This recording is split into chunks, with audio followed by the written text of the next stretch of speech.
Praise the Lord, जय मसीह की। यह वीडियो केवल मसीहियों के लिए बनाया गया है जिन्होंने अपना जीवन प्रभु यीशु मसीह को दिया है। इस वीडियो से हमारा मकसद किसी व्यक्ति, जाति, धर्म अथवा संस्थाओं को ठेस पहुंचाना या उनके अनुयायियों का अपमान करना नहीं, बल्कि बाइबल की शिक्षाओं को आम लोगों तक पहुंचाना है। मुमकिन है कि बाइबल की ये शिक्षाएं कुछ लोगों की विचारधाराओं से मेल नहीं खाती, अतः उनसे अनुरोध है कि वे खुद को इस वीडियो से दूर रखें ताकि उनकी विचारधाराओं को ठेस न पहुंचे। आइए अब हम परमेश्वर का जीवित और सामर्थी वचन सुनते हैं भाई पॉल राजू के द्वारा। प्रेज द लॉर्ड, जय मसीह की। आइए आज हम एक वचन देते हैं जो पाया जाता है मत्ती रचित सुसमाचार उसका 4वां अध्याय, उसका 1 से लेकर 11वां पद तक मैं आपके लिए पढ़ूंगा।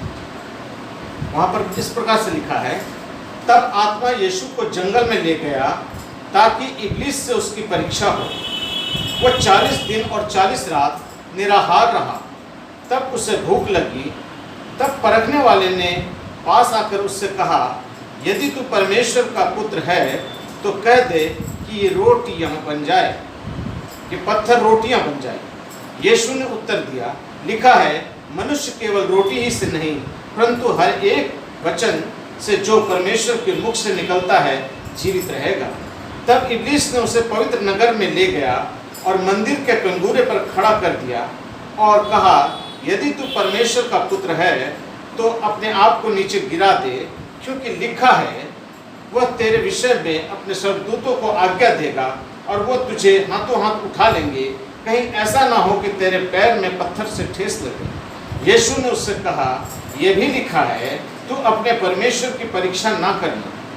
तब फिर इब्लीस उसे एक ऊंचे पहाड़ पर ले गया और सारे जगत और सारा वैभव दिखाकर उससे कहा, यदि तू गिरकर मुझे प्रणाम करे तो मैं ये सब तुझे दे दूंगा।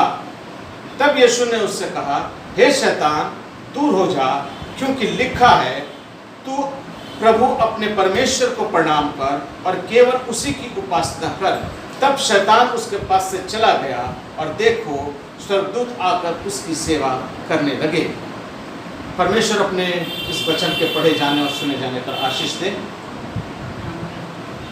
प्रियो, आज ये जो हमारा जो टॉपिक है, आज का जो ये विषय है, इसमें हम देखते हैं कि शैतान इंसान को किस रीति से बहकाता है, शैतान इंसान को किस तरीके से बरगलाता है।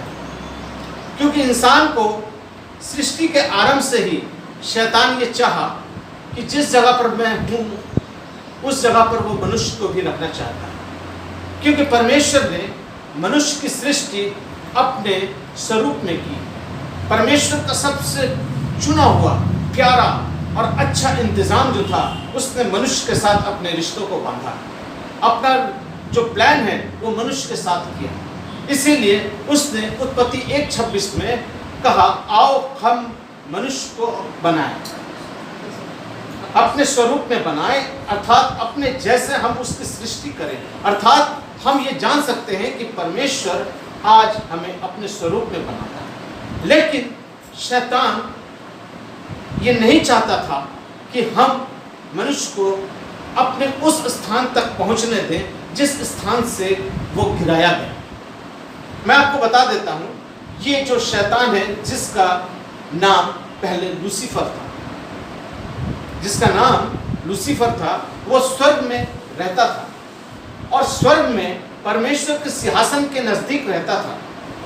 और इसका एक नाम था भोर का तारा, अर्थात सुबह का तारा, मॉर्निंग स्टार। और इसको परमेश्वर के सिंहासन तक में रहने का अधिकार था। ये वहां के स्वर्गदूतों का सबसे बड़ा लीडर हुआ करता था। ये उस जगह पर था जिस जगह पर परमेश्वर बैठा करता था। वचन बताता है कि वो अपने 2 परों से अपने मुंह को ढांकता, 2 पर से अपने पैरों को ढांकता और 2 पर से उठाकर प्रभु की हमदो शिताइश करता और उसके सिंहासन के ऊपर इस तरह से वो छाया किए रहता था। मतलब वो कितना पवित्र था कि परमेश्वर के सिंहासन के नजदीक वो रहता था।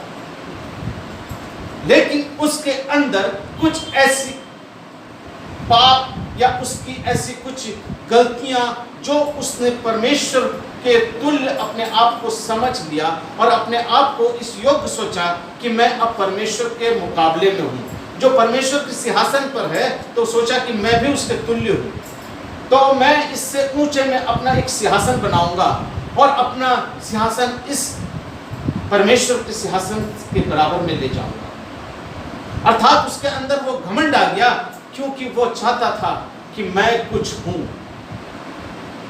आज मैं आपसे वचन में ये बतलाना चाहता हूं। मैं थोड़ा सा आपको इसलिए बता रहा हूं शैतान के बारे में, क्योंकि आप ये जान जाइए कि ये शैतान कोई मामूली इंसान नहीं है, ये फरिश्ता है। जब वो स्वर्ग में था तो ये फरिश्ता है, जब तक वो जमीन में नहीं गिराया गया तब तक वो फरिश्ता है। वो मनुष्य की सृष्टि से पहले रचा गया वो फरिश्ता है, जिसको परमेश्वर ने अपने स्वर्ग के लिए तैयार किया था। वो आग से बनाया गया हुआ है, उसके पंखों के अंदर किस्म किस्म के मणि और हीरे जवरात और तरह तरह के पत्थरों से उसको बनाया गया है। वो मामूली इंसान नहीं है, वो करूबों में है, वो फरिश्तों का हेड है। वो परमेश्वर के सिंहासन के सामने हम तो शिकायत करता है, क्योंकि वो क्वायर का, वहां के आराधना का, स्वर्ग की आराधना का वो लीडर है। वो जब स्वर्ग में था तब वो परमेश्वर के सारे उन कामों को करता था जो परमेश्वर के स्वर्ग में होता था। वो परमेश्वर के तुल्य होना चाहता था, लेकिन उसकी एक गलती, उसने कहा कि मैं अपना सिंहासन अपने परमेश्वर के सिंहासन के ऊपर ले जाऊंगा। हम जानते हैं कि पृथ्वी पर गिरने से पहले वो फरिश्ता था, लेकिन जब पृथ्वी पर आया तो आकर वो क्या किया? सबसे पहले वो कहाँ आया? अदन की वाटिका में आया, अदन में आया, और अदन में आने के बाद उसने इंसान को गिराने का सबसे बड़ा प्लान तैयार किया। आइए मैं कुछ हवाला आपको पढ़वाना चाहता हूं। जब आप देखते हैं, मेरे साथ निकाल लीजिए हिजकेल की पुस्तक, उसका 28वां अध्याय, उसका 13वां पद। हिजकेल 18 उसका 13वां पद। हिजकेल 28 उसका 13वां पद। तू परमेश्वर की एदन नाम बारी में था, तू परमेश्वर की अदन नामक बारी में था, तेरे पास आभूषण माणिक, पद्मराग, हीरा फिरोजा, सुलेमानी मणि, यशव और नीलमणि, मरकत और लाल, सब भांति भांति के मणि, ये सब प्रकार के भांति भांति के कीमती मणि और सोने के पहनावे थे, और सोने के पहनावे थे। तेरे डफ और बांसुरियां, तेरे डफ और बांसुरी तुझी में बनाई गई थी, तुझी से बनाई गई थी। जिस दिन तू सिरजा गया था, जिस दिन तू सिरजा गया था, उस दिन वे भी तैयार की गई, उस दिन वो भी तैयार हो गई थी, उसको भी तैयार किया गया था। 14वां पद भी पढ़िए। तू छाने वाला अभिषिक्त करूब था, तू छाने वाला अभिषिक्त करूब था। अभी मैंने आपको बताया कि वो स्वर्ग में परमेश्वर के सिंहासन के ऊपर छाया करने वाला वो करूब था, जो परमेश्वर के सिंहासन के तुल्य रहता था। मैंने तुझे ऐसा ठहराया कि तू परमेश्वर के पवित्र पर्वत पर रहता था, तू परमेश्वर के पवित्र पर्वत पर रहता था। तू आग सरीखे चमकने वाले, तू आग से जैसे चमकने वाले मणियों के बीच चलता फिरता था, मणियों के बीच में चलता फिरता था। बस करिए, कहने का मतलब है उसका सारा परिचय उस फरिश्ते का, इस वक्त हम उसको फरिश्ता ही कहेंगे जब तक वो जमीन में नहीं गिराया गया, वो स्वर्ग में था, वो फरिश्तों का हेड था। लेकिन जब वो फरिश्ता वो जमीन पर गिराया गया तो उसके गिराने की वजह क्या थी? आप ये सोचेंगे भाई वो फरिश्ता वो गिराया क्यों गया, जब वो इतना नजदीक था, परमेश्वर का इतना तुल्य था, परमेश्वर का प्रिय था, स्वर्ग में था, सिंहासन के नजदीक था, तो वो गिराया क्यों गया? आइए मैं उसको भी आपको दिखलाना चाहता हूं। मेरे साथ निकाल लीजिए यशाया 14 उसका 12वां पद से पढ़िए। हे भोर के चमकने वाले तारे, देखिए इसका नाम दिया गया है मॉर्निंग स्टार, अर्थात भोर के चमकने वाले सितारे। तू क्यों कर आकाश से गिर पड़ा? तू आकाश से क्यों कर गिर पड़ा? तू तो जाति जाति को हरा देता था। तू तो जाति जाति को हरा देता था। तू अब कैसे काट कर भूमि पर गिराया गया? अब तू कैसे काट कर भूमि पर गिराया गया? तू मन में कहता तो था कि मैं स्वर्ग पर चढ़ूंगा। देखिए उसके गिरने की वजह क्या है, वो उसका कारण क्या है, उसके अंदर का वो घमंड जो है, उसको गिराने की वजह है, उसके अंदर का वो पाप है कि वो कहता था कि मैं स्वर्ग के ऊपर चढ़ जाऊंगा, मैं अपना सिंहासन को ईश्वर के तारागण से अधिक ऊंचा करूंगा, मैं अपने सिंहासन को परमेश्वर के सिंहासन के और तारागणों से भी ऊंचा ऊपर ले जाऊंगा, और उत्तर दिशा की छोर पर सभा के पर्वत पर विराजूंगा, और मैं सभा के उत्तर की ओर विराजूंगा, मैं मेघों से भी ऊंचे ऊंचे स्थानों के ऊपर चढ़ूंगा, मैं मेघों से भी ऊपर ऊपर स्थानों पर चढ़ूंगा, मैं परम प्रधान के तुल्य हो जाऊंगा, मैं परम प्रधान परमेश्वर के तुल्य हो जाऊंगा। आगे, परंतु तू अधोलोक में उस गड्ढे की तह तक उतारा जाएगा, तू अधोलोक के उस गड्ढे की उस तह तक उतारा जाएगा, जो तुझे देखेंगे तुझको ताकते हुए तेरे विषय में सोच सोच कर कहेंगे, क्या यह वही पुरुष है जो पृथ्वी को चैन से रहने ना देता था? ये वही पुरुष है जो पृथ्वी को चैन से रहने नहीं देता था। हाँ प्रियो, ये वो वजह थी कि जब उसको गिराया गया, उसके अंदर का घमंड। आज परमेश्वर का वचन कहता है, शैतान हमारे जीवन में आता है और आने के बाद हमारे जीवन के अंदर हमें आजमाता है। सिर्फ आजमाता ही नहीं, इतना तक आजमाता है कि हमारी औकात क्या है, वो हमारी औकात से भी हमको गिरा देता है। लेकिन मेरा परमेश्वर जानता है कि एक इंसान की सहन करने की कैपेसिटी कितनी है, वो कितना दर्द, कितनी तकलीफ, कितनी परेशानियों को सह सकता है। जब परमेश्वर के लोगों को शैतान परेशान करता है, सताता है, आजमाइशों में डालता है, तो उसके लिए प्रभु भी ये जानता है कि मेरे बंदे के अंदर इतनी कैपेसिटी है कि ये इतना तक ही बर्दाश्त कर सकता है। मैं आपको बताना चाहता हूं कि जिस समय अय्यूब के जीवन में परेशानियां आई, तकलीफें आई, मुसीबतें आई, तो उसमें अय्यूब की पुस्तक उसके पहले अध्याय के 12वें पद में लिखता है, यहोवा ने शैतान से कहा, सुन, शैतान कहता है कि मैं तेरे दास को आजमाना चाहता हूं कि वो तेरा कितना बड़ा भक्त है, मैं देखना चाहता हूं। लेकिन प्रभु ने कहा, सुन, तू मेरे दास को आजमाना चाहता है, ठीक है, पर एक बात का ध्यान रखना कि तू उसको जो कुछ करना चाहता है कर सकता है, पर उसके शरीर के ऊपर हाथ ना लगाना, अर्थात उसके जान के ऊपर तेरा कोई अधिकार नहीं है, तो उसके जान के ऊपर हाथ नहीं लगा सकता। मेहरबानी से पढ़ दीजिए अय्यूब की पुस्तक, उसका पहला अध्याय, उसका 12वां पद। अय्यूब 1:12 पढ़ दीजिए, जो निकाला। यहोवा ने शैतान से कहा, हाँ, सुन, जो कुछ उसका है, जो कुछ उसका है वह सब तेरे हाथ में है, हाँ, केवल उसके शरीर पर हाथ न लगाना। उसके शरीर पर हाथ न लगाना। तब शैतान यहोवा के सामने से चला गया। तब शैतान उसके सामने से, यहोवा के सामने से चला गया, और उसने उसको इतना परखा, इतना टेस्ट किया उसको कि उसकी जिंदगी बर्बाद कर दी, उसके बच्चे बर्बाद हो गए, उसकी प्रॉपर्टी बर्बाद हो गई, उसकी बीवी ने उस तक को यहाँ तक कहा कि अच्छा होता कि तू मर जाता। उसके बड़े बड़े घाव निकल आए, फोड़े निकल आए, जिसको कुत्ते चाटने लगे। प्रियो, मैं आपको बताना चाहता हूँ, यही शैतान आज हमारे जीवन में भी आजमाइश करता है।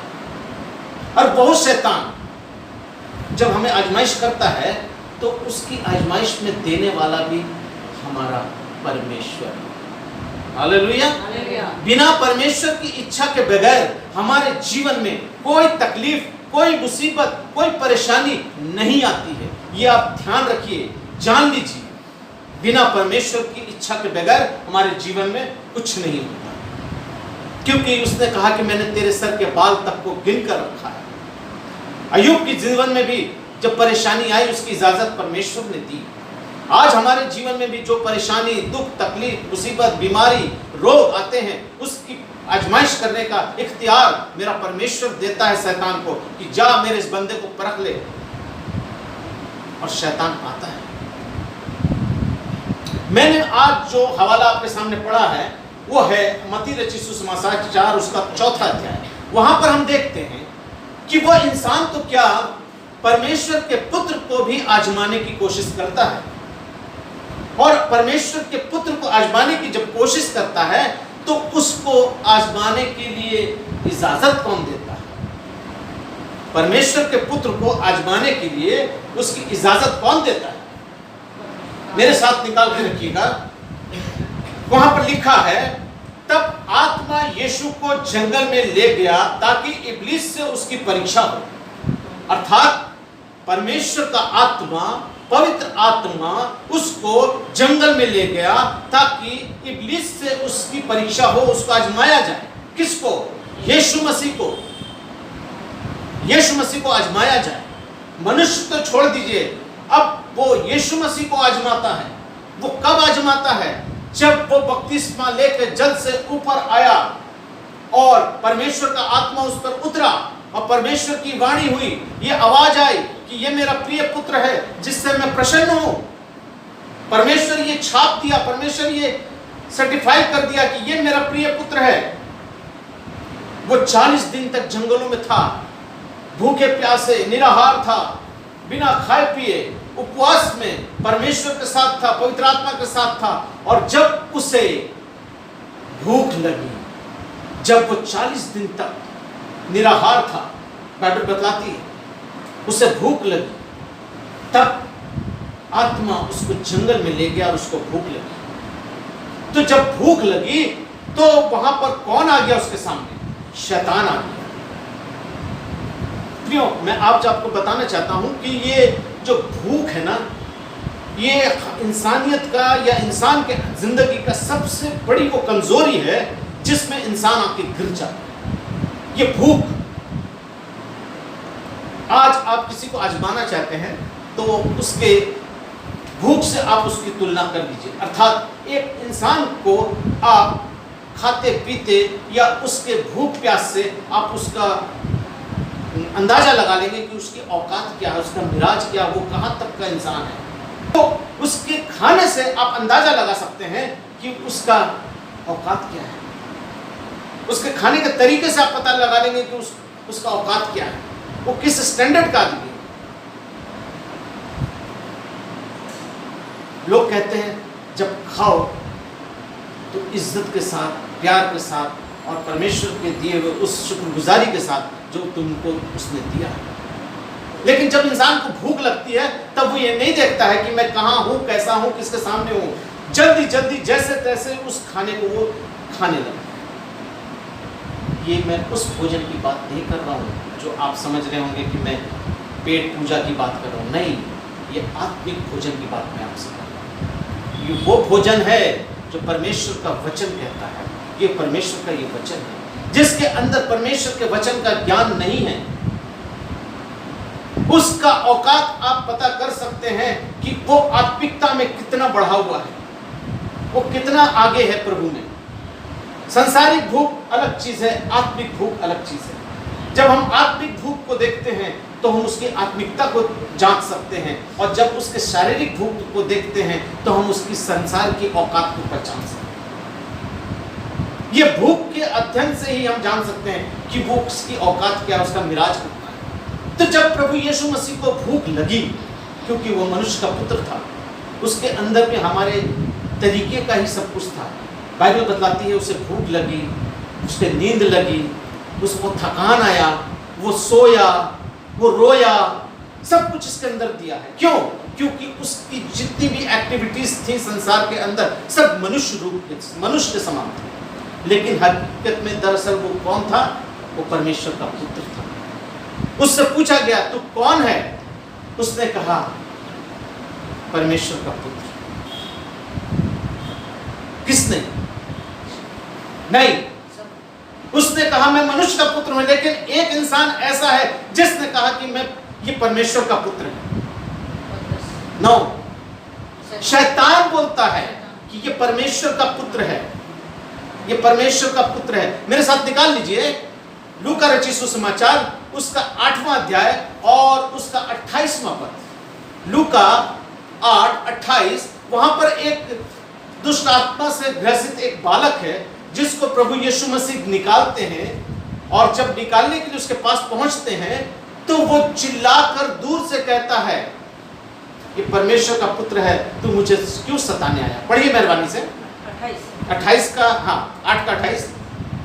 वह यीशु को देखकर चिल्लाया, वो यीशु को देखकर चिल्लाया और उसके सामने गिरकर ऊंचे शब्द से कहा, और उसके सामने गिरकर ऊंचे शब्द से कहा, हे परम प्रधान परमेश्वर के पुत्र यीशु, हे परम प्रधान परमेश्वर के पुत्र यीशु, मुझे मुझे क्या काम, मुझे तुझसे क्या काम, मैं तेरी विनती करता हूँ, हाँ मैं तुझसे विनती करता हूँ, मुझे पीड़ा ना दे, मुझे पीड़ा ना दे, क्योंकि वह अशुद्ध आत्मा को उस मनुष्य में से निकालने की आज्ञा दे रहा था। बस क्योंकि वह उसमें से अशुद्ध आत्मा, इस संसार में दो ही किस्म की आत्मा है, एक पवित्र आत्मा परमेश्वर की आत्मा, ये दुष्ट आत्मा जो है शैतान की आत्मा। अगर खुदा ने चाहा तो मैं इस विषय पर भी आप लोग से बात करूंगा कि दो जो जाति है, दुष्ट आत्मा और पवित्र आत्मा, इन दोनों विषय के बारे में आपसे कभी बात करूंगा। लेकिन फिलहाल मैं आज ये बताता हूं कि प्रभु यीशु मसीह को शैतान जब आजमाने आया तो उसने क्या कहा कि अगर तू परमेश्वर का पुत्र है, ये सवाल देखिए कैसा है, अगर तू परमेश्वर का पुत्र है, क्या उसको नहीं मालूम था कि यीशु मसीह कौन है? वो स्वर्ग में परमेश्वर के तुल्य था, परमेश्वर के सिंहासन के साथ था, परमेश्वर के साथ था। तो जब परमेश्वर के साथ था और वहां कोई स्वर्गदूत नहीं था, वो था परमेश्वर थे, सब थे, तो वहां पर यीशु मसीह जब स्वर्ग में थे, तो जब परमेश्वर ने कहा कि आओ हम मनुष्य को अपने स्वरूप में बनाए, तो यहां पर एक शब्द आता है हम, अर्थात बहुवचन, अर्थात एक इंसान दूसरे इंसान को बुलाता है। अकेला रहना नहीं, लेकिन दो इंसानों की उपस्थिति को वहां दर्शाता है। जो ग्रामर अच्छे से जानते हैं वो जान सकते हैं कि आओ हम, मतलब वहां कोई और दूसरा व्यक्ति है जो एक दूसरे से जुड़ा हुआ है। आओ हम मनुष्य को अपने स्वरूप में बनाएं। तो ये दूसरा इंसान कौन है? वो प्रभु यीशु मसीह है। ये मेरा अभी का स्टडी नहीं है, इसलिए मैं इस पर ज्यादा फोकस नहीं करूंगा। मैं इतना बताऊंगा कि वो यीशु मसीह है। पुराने नियम से लेकर नए नियम में जितने भी किताबें हैं, 66 किताबें हैं, उन 66 किताबों में प्रभु यीशु मसीह की उपस्थिति को दर्शाया गया है। वो प्रभु यीशु मसीह की उपस्थिति को दर्शाया गया है। तो ये जानता था, शैतान जानता था, इब्लीस जानता था कि ये कौन है, ये परमेश्वर का पुत्र है, क्योंकि स्वर्ग में उसके साथ था। लेकिन जब उसे आजमाने की बारी आती है तो क्या कहता है? अगर तू परमेश्वर के पुत्र है। देखिए कितना अच्छा उसके अंदर एक क्वेश्चन डाल देता, उसको टेंटेड करने के लिए वो किस तरीके से अपने हरकतों को करता है कि अगर तू परमेश्वर का पुत्र है तो इस पत्थर से कह कि रोटियां बन जाए। हैं? अगर तू परमेश्वर का पुत्र है तो भाई कह कि ये पत्थर रोटी बन जाए। हैं? तो प्रभु यीशु मसीह उसको उत्तर क्या देते हैं? मेरे साथ निकाले रहिए मत्ती रचित सुसमाचार उसका 4वां अध्याय उसका 4वां पद पढ़िए मेहरबानी से। उसने उत्तर दिया, अब देखिए उसने कहा कि अगर तू परमेश्वर का पुत्र है तो कह कि रोटी बन जाए, पत्थर रोटी बन जाए। तो लेकिन प्रभु यीशु मसीह जवाब क्या देते हैं, ये सुनिए कि लिखा है कि मनुष्य केवल रोटी ही से नहीं। एक मिनट, प्रभु यीशु मसीह उत्तर देते हैं क्योंकि, फिर से पढ़िए, क्योंकि लिखा है कि, क्योंकि लिखा है, इट इज रिटन बाय, ये लिखा हुआ है। कहां लिखा हुआ है? ये कलाम में लिखा हुआ है, इस बाइबल में लिखा हुआ है, ये परमेश्वर के वचन में लिखा हुआ है। प्रभु यीशु मसीह ने शैतान से आलतू फालतू बात नहीं की। उसने ये नहीं बोला है तुम मुझको जानते नहीं, मैं कौन हूं, मैं परमेश्वर का पुत्र हूं, मैं स्वर्ग पे था, मैं सिंहासन के करीब पे था, वहां तुम भी थे, ये वो कुछ नहीं बोला। शैतान बोला अगर तू परमेश्वर का पुत्र है तो पत्थर से कह कि रोटी बन जाए। प्रभु ने कहा धीरे से, प्यार से, क्योंकि लिखा है कि मनुष्य केवल रोटी ही से नहीं, मनुष्य केवल रोटी ही से नहीं परंतु हर एक वचन से जो परमेश्वर के मुख से निकलता है, हर एक वो वचन जो परमेश्वर के मुंह से निकलता है जीवित रहेगा। जीवित रहेगा। परमेश्वर के मुख से निकलने वाला हर एक वो वचन जो है उससे मनुष्य जीवित रहेगा। लेकिन आज बहुतों को ये सवाल समझ में नहीं आता है। आज बहुत से प्रचारक प्रचार कर देते हैं, बहुत सी कलीसियाओं में इसका प्रचार हो जाता है कि प्रभु ने कहा, लिखा है मनुष्य केवल रोटी से नहीं परमेश्वर के वचन से भी जीवित रहेगा। हालेलुया। ठीक है, लेकिन ये लिखा कहाँ है? ये प्रभु यीशु मसीह ने जो बोला है ये लिखा कहाँ है? ये वचन में है कहाँ? जरा इसको भी तो हमको देखना पड़ेगा कि प्रभु यीशु मसीह ने कहा है कि लिखा है, तो फिर लिखा कहाँ है? आइए मैं आपको दिखलाना चाहता हूं, मेरे साथ निकाल लीजिए व्यवस्था विवरण उसका 8वां अध्याय उसका 3रा पद। व्यवस्था विवरण उसका 8वां अध्याय उसका 3रा पद। आइए पढ़ दीजिए उसको मेहरबानी से। व्यवस्था विवरण उसने तुझको नम्र बनाया, उसने तुझको नम्र बनाया और भूखा भी होने दिया, उसने भूखा भी होने दिया। फिर वह मन्ना, देखिए भूखा भी होने दिया अर्थात प्रभु यीशु मसीह को भूखा भी होने दिया। उसे भूख लगी, उसको जब भूख लगी तब शैतान आके कहता है कि तू पत्थर को कह कि रोटी बन जाए। उससे भूखा भी होने दिया और मन्ना भी, पढ़िए। फिर वह मन्ना से ना तू तेरे पुरखा ही जानते थे, ना उसे तेरे पुरखा ही जानते थे, वही तुझको खिलाया, इसलिए कि वह तुझको सिखाए कि मनुष्य केवल रोटी ही से जीवित नहीं रहेगा, परंतु जो वचन यहोवा के मुंह से निकलते हैं, परंतु जो वचन यहोवा के मुख से निकलता है उन्हीं से वह जीवित रहता है, उसी से वो जीवित रहेगा। हालेलुया। देखिए प्रभु यीशु मसीह ने इस वचन से ही कोड किया, इस वचन से ही वो प्रभु शैतान को जवाब दिया। तो शैतान तो बेवकूफ नहीं है ना, शैतान के पास वो सारी ताकतें हैं, वो सारे ज्ञान हैं। वो परमेश्वर के जब स्वर्ग पे था तो उनको सब चीजों से परमेश्वर ने मामूर किया, भरपूरी की, उसको बिल्कुल से परफेक्ट बनाया। और जब वो गिराया गया तब उसको सारी आशीषों, सारी बरकतों जो भी उसके पास था उसके साथ ही उसको गिराया गया है। ये ना समझें कि सारी ताकतों को ले लिया गया है, नहीं, उन ताकतों को शैतान से छीना नहीं गया, उन ताकतों के साथ उसको गिराया गया। और जब गिराया गया तब वो इस जमीन पर आया, और इस जमीन पर आने के बाद उसने इंसानों को आजमाने की कोशिश की, और इंसानों को तो आजमाया, परमेश्वर के पुत्र को भी आजमाया। और जब यहाँ पर वो चोट खाता है, परमेश्वर के पुत्र से उत्तर पाता है कि मनुष्य केवल रोटी ही से नहीं परंतु हर एक वो वचन जो परमेश्वर के मुख से निकलता है उससे जीवित रहेगा, तब शैतान उसको दोबारा फिर आजमाता है। और फिर आजमाता है तो क्या कहता है, अब वो भी बाइबल से ही, परमेश्वर के वचन से ही कोड करके बात करता है। क्या बात करता है उसको निकाल के पढ़िए। मत्ती रचित सुसमाचार, जिसको मैंने आपको लिए हवाला देके रखा है, 4था अध्याय उसका 5वां पद पढ़िए।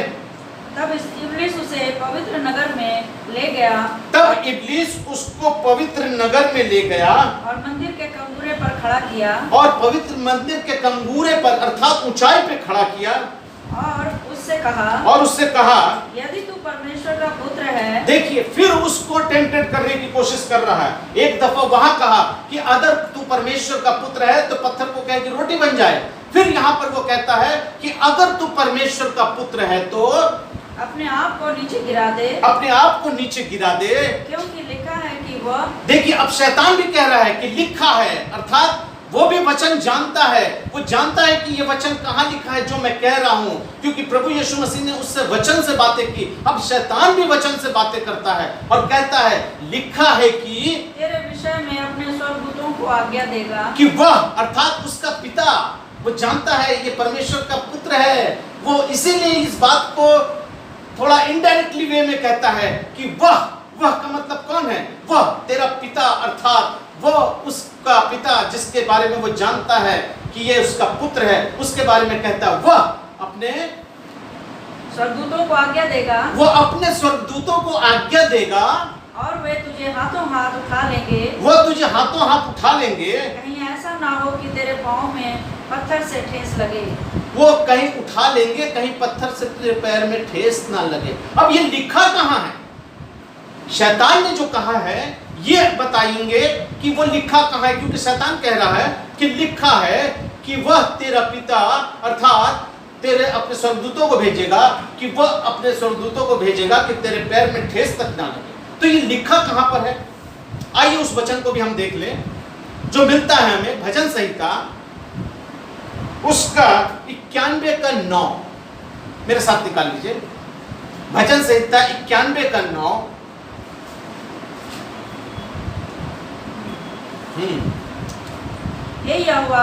हे यहोवा तू मेरा शरण स्थान ठहरा है। तू मेरा शरण स्थान ठहरा है। तूने जो परम प्रधान को अपना धाम मान लिया है। तू अपने परम प्रधान को जो अपना धाम मान लिया है, इसलिए कोई विपत्ति तुझ पर ना पड़ेगी। और कोई विपत्ति तुझ पर ना पड़ेगी। ना कोई दुख तेरे डेरे के निकट आएगा। और ना कोई दुख तेरे डेरे के निकट आएगा। क्योंकि वो अपने दूतों को तेरे निमित्त आज्ञा देगा। क्योंकि लिखा है ना, शैतान तो कहा ना कि लिखा है ना कि वह अपने तेरे दूतों को अपने निमित्त आज्ञा देगा कि जहाँ कहीं तू जाए, जहाँ कहीं तू जाए वे तेरी रक्षा करे। वो तेरी रक्षा करे। वे तुझको हाथों हाथ उठा लेंगे। वो तुझे हाथों हाथ उठा लेंगे। ऐसा ना हो कि तेरे पाँव में पत्थर से ठेस लगे। हालेलुया। शैतान भी बेवकूफ नहीं है, वो सर्वज्ञानी है, वो बहुत जानता है, वो सब कुछ जानता है। जिस समय ये पवित्र शास्त्र परमेश्वर लिखवा रहा था उस समय वो सिंहासन के नजदीक था, वो स्वर्ग में था जहां से लिखवाया जा रहा। आज मैं परमेश्वर का धन्यवाद देता हूं कि उसने मुझको इन चीजों को खोज कर निकालने में, इन चीजों को समझने में, इन चीजों की गहराई तक पहुंचने में उसने आज मेरी मदद की है। मैं वचन को पढ़ता हूं तो उसके पीछे जब मुझको किसी भी प्रकार की कोई क्यूरियोसिटी नजर आती है, जानने की जिज्ञासा नजर आती है, तो मैं उसके तह तक जाने की कोशिश करता हूं। और बहुत से बाइबल को, पुस्तकों को, लोगों को जानने के बाद मैं इस निष्कर्ष पर पहुंचा हूं कि यह शैतान कोई मामूली इंसान नहीं था। वो परमेश्वर के उस सिंहासन के नजदीक था और जब वचन दिखाया जा रहा था तो वो इन बातों को जानता था। तभी वो कहता है परमेश्वर के पुत्र को, वरना उसकी हिम्मत नहीं थी कि परमेश्वर के पुत्र को कह दे कि ये लिखा है। ठीक है, आइए अब हम थोड़ा और आगे चलते हैं, फिर उस 8वें पद को पढ़ते हैं। फिर शैतान उसे एक बहुत ऊंचे पहाड़ पर ले गया और सारे जगत के राज्य और उसका विभव दिखाकर उससे कहा कि यदि तू गिर कर मुझे प्रणाम करे तो मैं यह सब कुछ तुझे दे दूंगा। अगर तू मुझको गिर कर प्रणाम करे तो मैं ये सब कुछ तुझको दे दूंगा। लेकिन मैं आपको एक बात बताना भूल गया, जब ये शैतान प्रभु यीशु मसीह को कहा कि तू गिर जा, तेरे वह अपने स्वर्गदूतों को भेजकर तेरे को हाथों हाथ उठा लेगा, कोई तुझ पर पैर पर ठेस नहीं पहुंचेगा। लेकिन उसके बाद प्रभु यीशु मसीह ने जवाब क्या दिया? मैं वो जवाब मिलता है आपको व्यवस्था विवरण उसका 6ठा अध्याय उसका 16वां पद। व्यवस्था विवरण उसका 6ठा अध्याय उसका 7वां पद पढ़ दीजिए पहले। यीशु ने उससे कहा, लिखा है कि तू प्रभु अपने परमेश्वर की परीक्षा ना कर। क्योंकि लिखा है, प्रभु कहता है क्योंकि लिखा है कि तू अपने प्रभु परमेश्वर की परीक्षा ना कर। शैतान बोलता है कि वो तेरे स्वर्गदूतों को भेजकर तुझको हाथों हाथ उठा लेगा, तो प्रभु कहता है कि तू अपने परमेश्वर की परीक्षा ना कर। तो ये परीक्षा ना कर का शब्द जो है ये कहाँ लिखा है?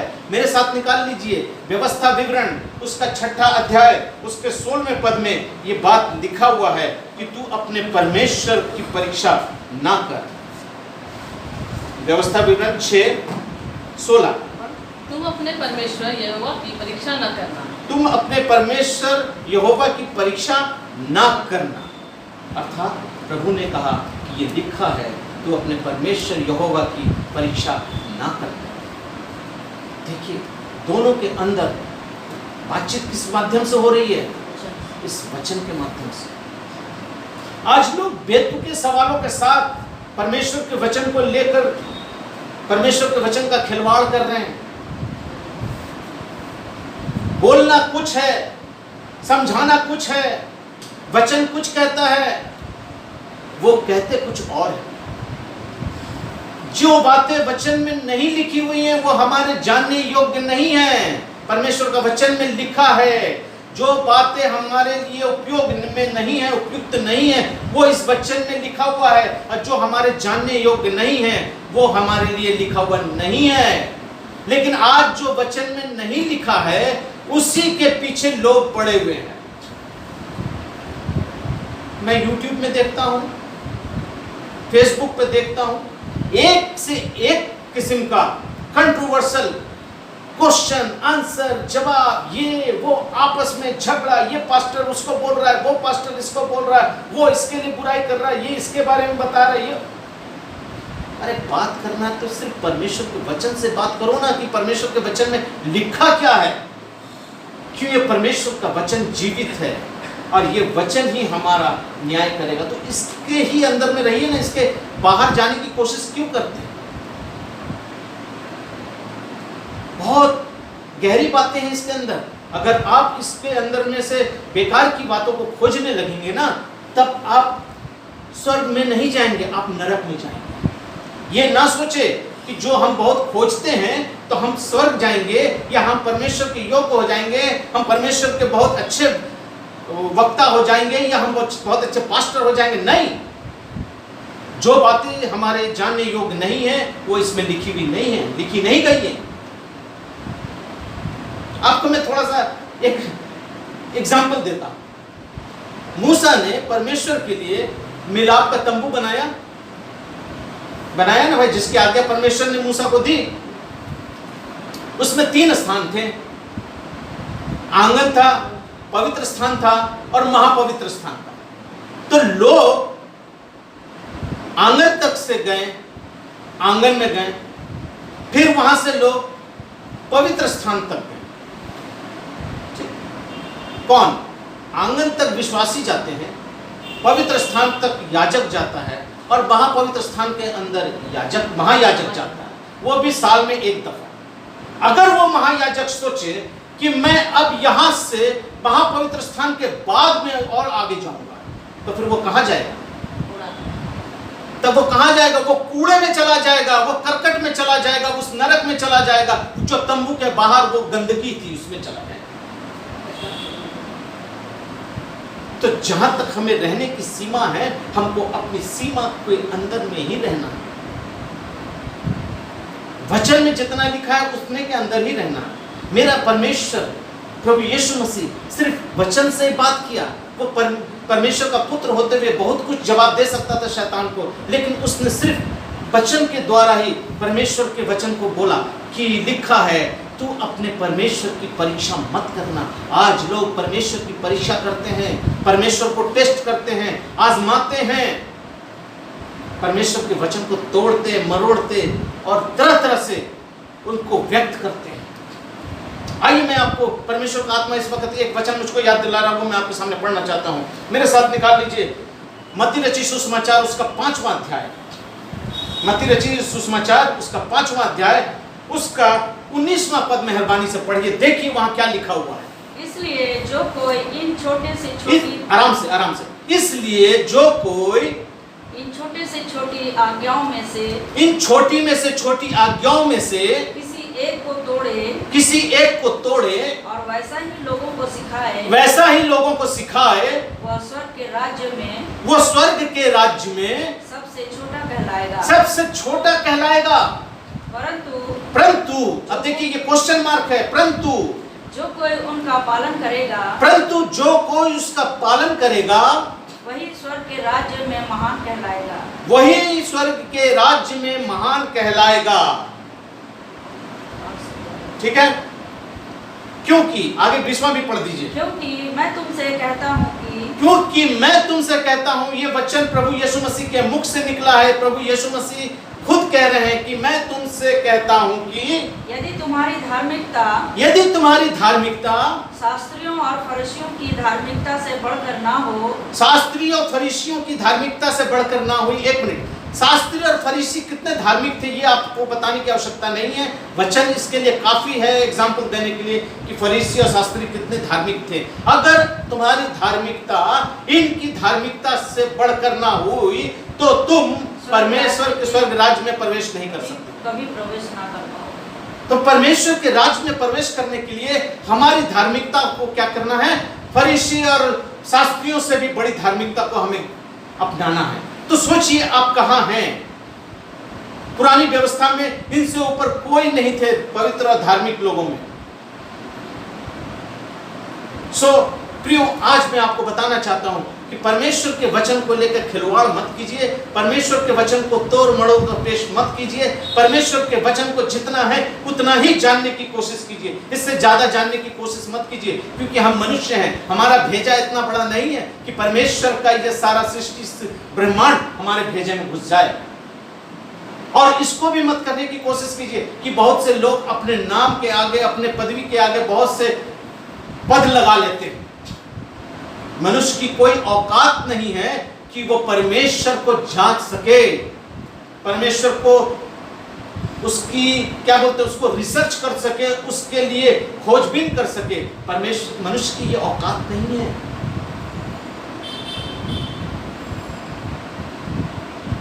मुझको वचन एक जगह याद आ रहा है, मैंने एक कहीं मैगजीन में पढ़ा था कि आज से कुछ वर्ष पहले एक व्यक्ति था अमेरिका का, मुझको उसका नाम नहीं याद आ रहा है, वो जब चांद पर गया तो उसके लौटने पर एक बहुत बड़ी पार्टी हुई, उसको सम्मानित किया गया। कभी मुझको याद आएगा तो मैं आपको इस बात को बता दूं, उसका नाम बता दूंगा। उसकी पार्टी में जब नाम आया, उसको बुलाया गया, उसको सम्मानित किया गया, तो उससे पूछा गया कि तुमने तो पूरे ब्रह्मांड को खोज लिया, पूरे ब्रह्मांड को घूम लिया, तुमको कहीं परमेश्वर दिखाई दिया? उसने कहा, मैं पूरे ब्रह्मांड को खोज कर आ गया, लेकिन मुझको मेरा परमेश्वर कहीं नजर नहीं आया। सोचिए उसके अंदर कितनी बड़ी गर्व की बात कि मैं ब्रह्मांड घूम लिया लेकिन परमेश्वर मुझको नजर नहीं आया। लेकिन ठीक उसके 3 साल के बाद दूसरा व्यक्ति वो गया, और वो जाने के बाद जब वो लौट के आया, फिर अमेरिका में उसके लिए उतनी ही बड़ी पार्टी व्हाइट हाउस में रखी गई, उसके लिए वही सम्मान दिया गया। और उससे फिर यही सवाल प्रेस रिपोर्टर वालों ने किया, क्या आप ब्रह्मांड में गए, घूमे, देखें, क्या आपको कहीं परमेश्वर नजर आया? सेम सवाल उससे भी किया गया। उसने कहा कि ये हमारा गर्व है, ये हमारी उपलब्धि है कि हम पृथ्वी से उस ब्रह्मांड तक जाकर लौट के आ सके। ये बड़ी बात नहीं है कि हम लौट के आए हैं, लेकिन उससे भी बड़ी बात यह है कि ब्रह्मांड का सृष्टिकर्ता का पुत्र इस धरती पर आ गया। हालेलुया। उसका ये स्टेटमेंट है कि सृष्टिकर्ता का पुत्र धरती पर आ गया। हम तो मनुष्य हैं, हम गए और आए, अपनी उपलब्धियों को गिन सकते हैं, लेकिन वो एक उपलब्धि है, बड़ी उपलब्धि है कि सृष्टिकर्ता परमेश्वर का पुत्र जो है वो परमेश्वर का सिंहासन छोड़कर आज जमीन पर हमारे पास आ गया। ये बड़ी उपलब्धि हम जैसे पापियों की। हालेलुया। आइए अब मैं तीसरा सवाल जो शैतान करता है, मैं उसकी तरफ आपको ले जाता हूं। फिर इब्लीस ने उससे कहा, एक ऊंचे पहाड़ पर उसे ले गया। हाँ, पढ़िए मेहरबानी से। तब यीशु ने उससे कहा, हे शैतान दूर हो जा। नहीं, 8वां पद पढ़िए। फिर शैतान उसे एक बहुत ऊंचे पहाड़ पर ले गया और सारे जगत के राज्य और उसका वैभव दिखाकर उससे यह कहा कि यदि तू गिरकर मुझे प्रणाम करे तो मैं यह सब कुछ तुझे दे दूंगा। 1 मिनट, मैंने आपसे शुरू में कहा था कि शैतान जब गिराया गया तब उसके पास से सारी चीजों को लिया नहीं गया, उसका सारा अधिकार उसके पास था, उसके पास सारे सामर्थ्य थे, उसके पंखों में जो साउंड था, उसके पंखों में जो संगीत निकलता था, उसके अंदर जो काम करने की क्षमता थी, वो सब कुछ उसके साथ था, और उसी के साथ उसको गिराया गया। और जब गिराया गया तो उसी अधिकार को लेकर उस पृथ्वी पर आया, और इस पृथ्वी पर आने के बाद वो उन्हीं अधिकारों का इस्तेमाल भी कर रहा है। वो अधिकार क्या था कि वो कहीं पर भी किसी भी तरीके से अपना रूप बदलकर, अपने आत्मिक रूप से या अपने आप को प्रकट ना करते हुए वो उसके अंदर घुस सकता था। अर्थात आप कहें कि इस दीवार को बिना तोड़े वो उस पार जा सकता है, वो अदृश्य रूप से पार हो सकता है, आपको दिखाई नहीं दे सकता। कहने का मतलब उसके अंदर बहुत सी कैपेसिटी थी, बहुत सी ताकतें थी जो शैतान कर सकता था। उसके पास स्वर्ग और पृथ्वी का बहुत सा अधिकार उसके पास था। वो संसार का मालिक हो गया था जब वो गिराया। और शैतान ने जिस समय हवा को बरगलाया तो क्या बाइबल बतलाती है कि वो आकर सांप के अंदर घुस गया। इस सांप के अंदर वो क्यों घुस गया?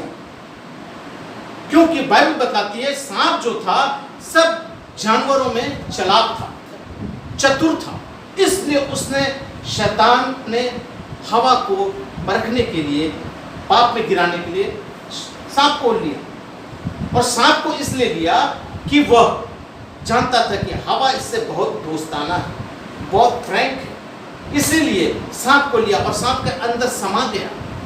बाइबल को जरा ध्यान से पढ़िए, उसमें लिखा है कि शैतान उसमें समा गया। ये नहीं लिखा गया कि शैतान, सांप जो था वो शैतान था, नहीं। अदन की वाटिका में शैतान को सांप के अंदर आने से पहले सांप जो था वो एक जंतु था, वो एक जानवर था, जंतु था। वो उसके अंदर पैर थे, उसके पैर होते थे, वो कंदमूल खाता था, वो इंसानियत में रहता था। हवा के संग बहुत अच्छा उसका याराना था, बहुत अच्छी दोस्ती थी जिससे हवा रोज बात करती थी। इसीलिए शैतान आके उससे कहता है, क्या वाकई परमेश्वर ने तुझको ये फल खाने को मना किया है? अर्थात हवा के संग वो बहुत फ्रैंक था। लेकिन शैतान जब उसके अंदर घुस गया तो वो इस्तेमाल किया, उसको सांप को इस्तेमाल किया और सांप के द्वारा वो हवा से बात किया। क्या परमेश्वर ने ये फल खाने को मना किया? हवा ने कहा नहीं, खाने को तो छोड़ दो, हमको छूने को भी मना किया। अरे प्रभु ने तुम छूने को मना नहीं किया गया था, खाने को मना किया था कि तुम इस वृक्ष का फल ना खाना, ज्ञान और बुद्धि का जो वृक्ष है इन फल को मत खाना। आज भी हमारे वचन में जितनी बातें हैं इन सबको लेकर इसको बढ़ाकर, तोड़कर, बढ़ाकर लोग पेश करते हैं। जैसे हवा ने कहा नहीं, मुझको तो छूने को भी मना किया, और उसने फल तोड़ा, खाया और अपने पति को भी दिया। प्रियो, आज शैतान के पास वो सारी ताकतें हैं जिस ताकत के इख्तियार से वो यीशु के सामने आया और कहता है कि अगर तू मुझको गिरकर प्रणाम करे तो मैं ये सब कुछ तुझको दे दूंगा। क्या दे दूंगा? सब कुछ दे दूंगा। लेकिन उसको ये नहीं मालूम कि ये जिस इंसान से मैं बात कर रहा हूं, इस इंसान के पास ताकत क्या है, उसके पास ताकत कितना है। सब कुछ तो उसी का है। बाइबल बतलाती है, यशाया 66 का उसका पहले पद में लिखता है कि स्वर्ग उसका सिंहासन और धरती उसके पैरों की चौकी है कि नहीं? हालेलुया। तो स्वर्ग उसका सिंहासन हो सकता है, धरती उसके पैर की चौकी हो सकती है। तो तुम्हारे पास क्या बचा? तुम हो कौन जो तुम कह रहे हो कि हम इसको सब कुछ तुमको हम दे देंगे? तुम्हारे पास क्या औकात है कि तुम उसको दोगे? सब तो उसी का है। ठीक है, प्रकाशित वाक्य में कहता है कि मैं मर गया था, देख अब मैं युगानुयुग जीता और मृत्यु और अधोलोक की कुंजी मेरे पास है। प्रकाशित वाक्य 1:18 में कहता है, तो मृत्यु और अधोलोक की कुंजी भी तो उसके पास है। तो तुम दे क्या सकते हो उसको? दिखा क्या रहे हो उसको? मत्ती 28 उसका 18 पद में प्रभु यीशु मसीह कहते हैं कि स्वर्ग और पृथ्वी का सारा अधिकार तो मुझको दिया गया है। तो तुम दिखा क्या रहे हो उसको कि अगर तू मुझको गिरकर प्रणाम करे तो मैं सब कुछ तुझको दे दूंगा? अरे बेवकूफ बना रहा है। आज मनुष्य को भी यही बताना चाहता है कि तुम मेरी तरफ आ जाओ, मेरी सेवा में आ जाओ कि मैं तुमको सब कुछ दे दूंगा। प्रियो, मैं आपको बता देना चाहता हूं, इंसान आज शैतान के हाथों पड़ के अपने स्वर्ग राज्य के से वंचित हो रहा है। क्यों? क्योंकि शैतान आपको सब दे सकता है, उसके पास सारा इख्तियार है, क्योंकि उसने यीशु मसीह को कहा कि मैं तुझको सब कुछ दे दूंगा। वो वाकई दे सकता है, लेकिन वो एक चीज नहीं दे सकता। हालेलुया। एक चीज नहीं दे सकता है, और वो है आपको स्वर्ग राज्य नहीं दे सकता। क्यों? क्योंकि परमेश्वर का वचन कहता है, अभी मैंने आपको बताया मत्ती 28 का 18 पद में वचन कहता है, प्रभु यीशु मसीह कहते हैं, स्वर्ग और पृथ्वी का सारा अधिकार मुझको दिया गया है। तो ये तो प्रभु यीशु मसीह के पास है, तो शैतान तो ये नहीं दे सकता। लेकिन उसके पास क्या अधिकार है? संसार का चकाचौंध, संसार की लालसाएं, संसार की अभिलाषाएं, संसार की मोह माया, हर वो चीज, हर वो पाप, हर वो कर्म जो शैतान चाहता है वो उसके पास है, वो आपको देगा। वो आपको रुपया, पैसा, धन, दौलत, ऐश आराम सब कुछ दे देगा। आज कुछ लोग समझते हैं कि मैं धनवान हूं, एस्टैब्लिश्ड हूं, बहुत अच्छा घर है, गाड़ी घोड़ा है, मेरे नौकर चाकर हैं, मैं बहुत अमीर आदमी हूं, तो मैं बहुत आशीषित हूं।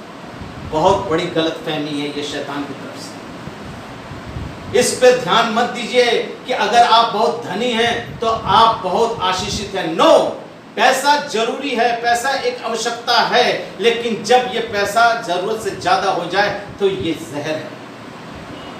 अगर हम कहें तो आशीषित है, तो आज जो टाटा, बिरला, अडानी, अंबानी, रिलायंस, ये लोग जो हैं, आज तो ये लोग करोड़पति, अरबपति हैं, इनको पैसे की तो कोई सीमा नहीं, अथाह नहीं है इनके पास। तो क्या ये बहुत आशीषित है? ये बहुत आशीषित है? ये तो प्रभु यीशु मसीह को नहीं जानते, परमेश्वर को नहीं जानते, वचन को नहीं जानते। आज इनके पास कौन सी आशीष है? आज वो आशीष आपको लेना है जो प्रभु यीशु मसीह की तरफ से हमें मिलता है। LIC का एक डायलॉग बहुत अच्छा मुझको लगता है। LIC में एक ऐड आता है, जीवन के साथ भी, जीवन के बाद भी। आपको जीवन के साथ तो मिलेगा, क्या मिलेगा? सारी उपलब्धियां मिलेगी शैतान की, सारी आशीषें, सारी बरकत, सारी जो भी चाहेंगे आप मिल जाएगी। और उसको आप जो सा रूप दे दीजिए, चाहे शैतान का रूप दे दीजिए, चाहे परमेश्वर की आशीष का रूप दे दीजिए, मिल जाएगी। लेकिन उसके बाद का जो बात डायलॉग है, LIC बोलता है जीवन के साथ भी, जीवन के बाद भी। तो जीवन के बाद आपको क्या मिलेगा? कुछ नहीं मिलेगा, कुछ नहीं मिलेगा। जीवन के बाद आपको अनंत काल का जीवन चाहिए, और वो कोई नहीं दे सकता, क्योंकि बाइबल बतलाती है आपको। प्रकाशित वाक्य 1 का उसका 18वां पद में लिखता है, मैं मर गया था और देख मैं युगान युग जीता हूँ, मृत्यु और अधोलोक की कुंजियां मेरे पास हैं। अर्थात उसको खोलने का और बंद करने का अधिकार किसके पास है? हालेलुया, यीशु मसीह के पास है। और आज उसी अधिकार से शैतान उसके पास आता है, उस अधिकार को सामने आकर बोलता है कि अगर तू गिरकर मुझको प्रणाम करे तो मैं सब कुछ तुझको दे दूंगा। अरे बेवकूफ, तू क्या दे रहा है, किसको दे रहा है? लेकिन प्रभु क्या जवाब देते हैं, देखिए। तब यीशु ने उससे कहा, उससे कहा, हे शैतान दूर हो जा। नहीं, उसके 10वें पद को पढ़िए। हाँ। कि प्रभु क्या बोलता है। हाँ। यीशु ने उससे कहा, हे हाँ। शैतान दूर हो जा। तब शैतान को प्रभु यीशु मसीह ने कहा है, शैतान दूर हो जा, क्योंकि लिखा है। देखिए, फिर प्रभु यीशु मसीह वचन से ही बात करते हैं और कहते हैं, लिखा है, तू प्रभु अपने परमेश्वर को प्रणाम कर, तू अपने परमेश्वर को प्रणाम कर और केवल उसी की उपासना कर, और केवल उसी की उपासना कर। तब शैतान उसके पास से चला गया। आज हमको प्रभु का वचन कहता है कि सिर्फ उसी की उपासना करना है और उसी को प्रणाम करना है, अर्थात दंडवत करना है, सिजदा करना है, आराधना करना है, अपने परमेश्वर की आराधना करना है। किसी मनुष्य की आराधना नहीं करनी है, किसी मूर्त की आराधना नहीं करनी है, किसी पेड़ की आराधना नहीं करनी है, किसी फरिश्ते की आराधना नहीं करनी है, किसी ऐसे जगह पर जाकर अपना सर नहीं झुकाना है, क्योंकि ये सब आइडियल वर्शिप में आता है, मूर्ति पूजा के बराबर है। हमको मनुष्य के सामने भी अपना सर नहीं झुकाना। अगर हम उसका पैर छूते हैं, लोग कहते हैं हम तो श्रद्धा से छूते हैं। नो, अगर श्रद्धा से छूना है तो अपने परमेश्वर के सामने अपना सर झुकाइए। अगर श्रद्धा से झुकाना है, इज्जत से झुकाना है, तो अपने परमेश्वर के सामने अपना सर झुकाइए, क्योंकि परमेश्वर का वचन कहता है कि तू अपने परमेश्वर को छोड़कर और किसी के सामने अपने सर को ना झुकाना। मैं उसके लिए आपको पढ़वाना चाहता हूँ व्यवस्था विवरण, उसका 6ठा अध्याय, उसका 15वां पद, 13 से 15। व्यवस्था विवरण 5वां अध्याय, उसका 13 से 6 दिन तो परिश्रम करके अपना सारा काम काज करना, परंतु 7वां दिन तेरे परमेश्वर यहोवा के लिए विश्राम का दिन है। तेरे लिए 7वां दिन जो है वो परमेश्वर का विश्राम दिन है। हाँ, आगे पढ़िए। उसमें ना तू किसी भांति का काम काज करना, उस दिन तू किसी भांति के काम काज करना, ना तेरा बेटा, ना तेरी बेटी, ना तेरा दास, ना तेरी दासी, ना तेरा बैल, ना तेरा गधा। अर्थात आपको किसी भी प्रकार से कोई काम नहीं करना है। और उसके 15वें पद को पढ़ दीजिए। और इस बात को स्मरण रखना कि मिस्र देश में तू अपना दास, तू आप दास था, और वहां से तेरा परमेश्वर यहोवा तुझे बलवंत हाथ और बढ़ाई हुई भुजा के द्वारा निकाल लाया है। हाँ। इस कारण परमेश्वर यहोवा तुझे विश्राम दिन मानने की आज्ञा देता है। इस दिन को परमेश्वर तुझे विश्राम दिन को मानने की आज्ञा देता है। और इसके 5वें अध्याय के 7वें और 8वें पद को भी पढ़ दीजिए, जहां पर कुछ ऐसा ही लिखा हुआ है कि मुझे छोड़ दूसरों को परमेश्वर करके ना मानना। तू मुझे छोड़ दूसरों को ईश्वर करके ना मानना। तू अपने लिए कोई मूर्ति खोद कर ना बनाना। तू अपने लिए कोई मूर्ति खोद कर ना बनाना। किसी की प्रतिमा ना किसी की प्रतिमा बनाना जो आकाश में व पृथ्वी पर और पृथ्वी के जल में है। तू उनको दंडवत ना करना। तू उनको दंडवत ना करना, क्योंकि परमेश्वर का वचन कहता है, शैतान ने कहा अगर तू मुझको गिरकर प्रणाम करे, दंडवत करे, तो मैं ये सब कुछ तुझे दे दूंगा। लेकिन प्रभु यीशु मसीह कहा है, क्योंकि लिखा है तू अपने परमेश्वर यहोवा को छोड़ और किसी को दंडवत ना करना और ना उसकी उपासना करना। प्रियो, तेरा यहोवा परमेश्वर। प्रियो, ये बहुत कठिन समय है जो आज वचन की गहराई को लोग समझकर इसका प्रचार करते हैं और इस वचन को मानने को तत्पर रहते हैं। क्योंकि परमेश्वर ने जब इस्राएलियों को मिस्र से निकाला तो परमेश्वर को 10 आज्ञा दी। उस 10 आज्ञा में भी परमेश्वर ने इन्हीं बातों को दोहराया है। उसको भी मैं पढ़ देता हूँ, वो भी आप देख लीजिए, जो पाया जाता है निर्गमन की पुस्तक उसका 20वां अध्याय उसकी 3रे पद को मैं पढ़ रहा हूँ। वहां कुछ इस प्रकार से लिखा है, तू मुझे छोड़ दूसरों को ईश्वर करके ना मानना, तू अपने लिए कोई मूर्ति खोद कर ना बनाना, न किसी की प्रतिमा बनाना जो आकाश में या पृथ्वी पर या पृथ्वी के जल में है। तू उसको दंडवत ना करना, ना उसकी उपासना करना। उपासना का मतलब होता है वर्शिप, आराधना, महिमा, उसकी बड़ाई मत करना, क्योंकि मैं तेरा पिता परमेश्वर हूं, क्योंकि मैं तेरा परमेश्वर हूं जिसने तुझे दासत्व की गुलामी से निकाला था, उस पाप के बंधन से निकाला था जब तू पाप में गिरा हुआ था, मिस्रियों को गुलामी में था। आज हम मनुष्य पाप में हैं। आज प्रभु हमें बचाने के लिए अपना एक पुत्र दे दिया। अगर वो अपना पुत्र दे सकता है तो क्या हम उसके लिए अपना ये कीमती वक्त, अपना कीमती समय, इस कीमती जीवन को हम अपने प्रभु को नहीं समर्पित कर सकते? प्रियो, मैं परमेश्वर को धन्यवाद करता हूँ कि प्रभु के इस वचन की गहराई को उसने आज हमें समझने की ये तौफीक दी, ये ज्ञान दिया, ये समझ दिया। और वचन कहता है कि जब प्रभु ने उसको शैतान को कहा, इस जवाब को दिया और देने के बाद उसने शैतान से कहा, दूर हो शैतान, अर्थात शैतान को डांट दिया। अगर आज आपके पास परमेश्वर की सामर्थ है, परमेश्वर का बल है, अभिषेक है, तो आपके नाम से, आपकी उपस्थिति से शैतान भाग जाएगा। हालेलुया। शैतान भाग जाएगा। वो आपके पास आएगा लेकिन आपसे टकराने की कोशिश नहीं करेगा। अगर टकराएगा तो आप उससे वचन से जब बात करेंगे, वचन से बातें करेंगे, तो शैतान जान जाएगा कि इसके अंदर जो आत्मा है वो किसी मामूली आत्मा नहीं है, ये परमेश्वर का पवित्र आत्मा इसके अंदर वास करता है। प्रियो, प्रभु यीशु ने कहा, दूर हो शैतान। और जब शैतान चला गया तो लिखा है, फरिश्ते आकर उसकी खिदमत करने लगे, अर्थात उसकी सेवा करने लगे, क्योंकि परमेश्वर ने अपने बेटे को आजमाने के लिए पवित्र आत्मा के द्वारा जंगल में भेजा था। यहाँ प्रकाशित वाक्य कह रहे हैं, ये आप जब मत्ती 4 पहला पद पढ़ेंगे तो वहां पर लिखा है, आत्मा उसको जंगल में ले गया। क्यों? क्योंकि उसको आजमाया जाए। प्रत्येक आदमी को आजमाने की एक शक्ति होती है, उसको टेस्ट करने का एक मिराद होता है कि लोग जान जाए कि ये कितना टेस्ट इसको किया जा सकता है। इसीलिए पवित्र आत्मा ने शैतान को छोड़ा कि जाओ तुम उसको आजमाओ, और आजमाया तो आजमा कर देख लिया कि ये परमेश्वर का पुत्र वाकई है। और परमेश्वर का पुत्र ने कहा दूर हो शैतान, और जब शैतान दूर हो गया प्रभु यीशु मसीह शैतान पर विजय पा लिया। हालेलुया। और जब विजय पा लिया तो परमेश्वर ने कहा जाओ, ये मेरा प्रिय पुत्र है जिससे मैं प्रसन्न हूँ, जो यरदन में उसने बपतिस्मा के वक्त अपने पुत्र के लिए कहा था ये मेरा प्रिय पुत्र है। वो उसकी सेना, क्योंकि शैतान ने कहा कि वह अपने फरिश्तों को आज्ञा देगा कि तेरे पैरों में कहीं ठेस ना लगे। वह अर्थात परमेश्वर वह अपने फरिश्तों को भेजता है और फरिश्ते आकर उसकी खिदमत करते हैं, उसकी सेवा करते हैं।